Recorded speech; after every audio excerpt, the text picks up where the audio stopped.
Shalom Mamang Inang yang terkasih dan keluarga.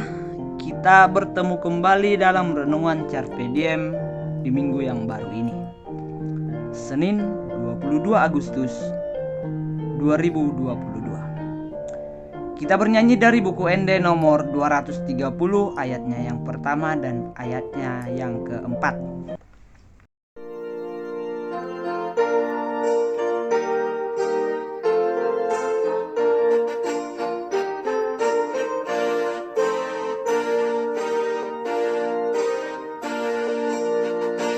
Nama lungun dorohaku Mida Jesus Tuhaki Ai di sesa dosaku diurasi tondiki di bakasan persahitan marsiga tungau Tuhan olodoa mangihuton panoguon mituhon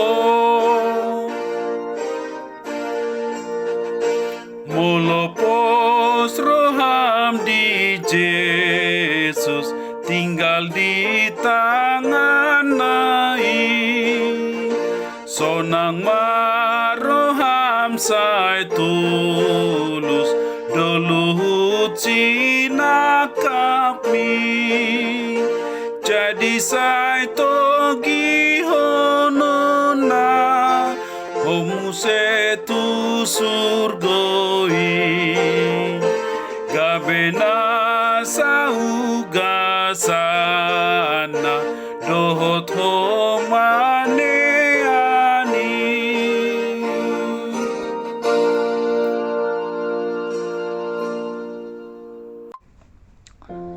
Firman Tuhan untuk kita pada hari ini tertulis dalam 2 Korintus 4 ayat 8. Dalam segala hal kami ditindas, namun tidak terjepit. Kami habis akal, namun tidak putus asa. Demikian firman Tuhan. Amang Inang yang terkasih dan keluarga, apakah ada sesuatu yang baik di dalam penderitaan yang sedang kita alami? Tentu hal itu bergantung pada cara pandang kita pada penderitaan yang sedang kita alami. Sesungguhnya, penderitaan merupakan bagian dari realitas kefanaan kita di dunia ini. Penderitaan sebagai akibat dari kejahatan yang dilakukan seseorang merupakan hal wajar. Namun, penderitaan yang dialami seseorang di saat ia melakukan kebenaran atau kehendak Tuhan merupakan hal yang mulia.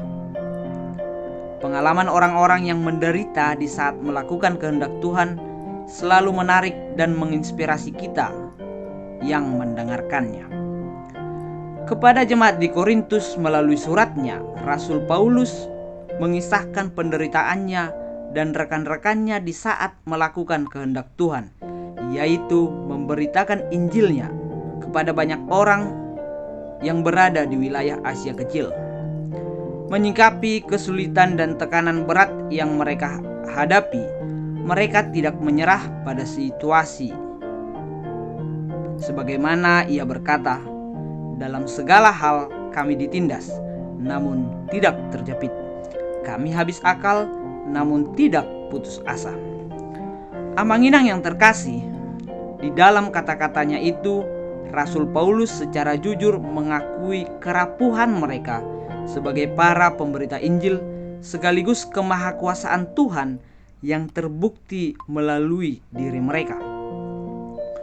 Di dalam penderitaan yang sedang berlangsung, mereka tidak sendirian atau merasa ditinggalkan Tuhan, melainkan mereka mengalami kehadiran, penyertaan, pertolongan, dan pemeliharaannya. Di dalam penderitaan mereka, Rasul Paulus melihat mujizat, keajaiban, atau kedahsyatan Tuhan. Pengalaman-pengalaman yang luar biasa itu merupakan kesaksian hidup yang meneguhkan kebenaran Injil atau kabar baik akan anugerah hidup kekal dalam surga dari Tuhan melalui Yesus Kristus. Kita dapat melihat penderitaan di saat kita melakukan kehendak Tuhan sebagai panggung pertunjukan mujizat, keajaiban, dan kedahsyatan Tuhan. Maka janganlah tawar hati di saat kita menderita.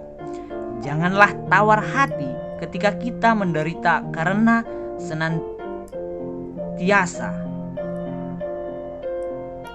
percaya, setia, dan taat kepadanya, sehingga kita secara rohania mengalami pembaharuan setiap hari. Amanginang, periksalah ragam di sekitar kita untuk tetap percaya, setia, dan tetap taat kepada Tuhan. Amin. Kita berdoa. Tuhan yang Maha Pengasih, kami bersyukur atas perlindungan-Mu di setiap kehidupan kami. Kami bersyukur boleh merasakan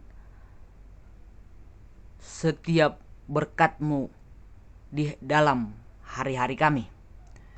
Tuhan, banyak hal yang mengganggu pikiran kami, yang membuat kami bergumul dalam kesusahan kami.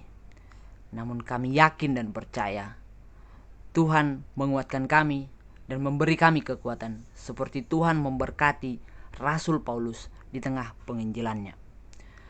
Apapun yang kami hadapi di dalam kehidupan kami, Tuhan, kami serahkan segalanya hanya ke dalam tangan-Mu.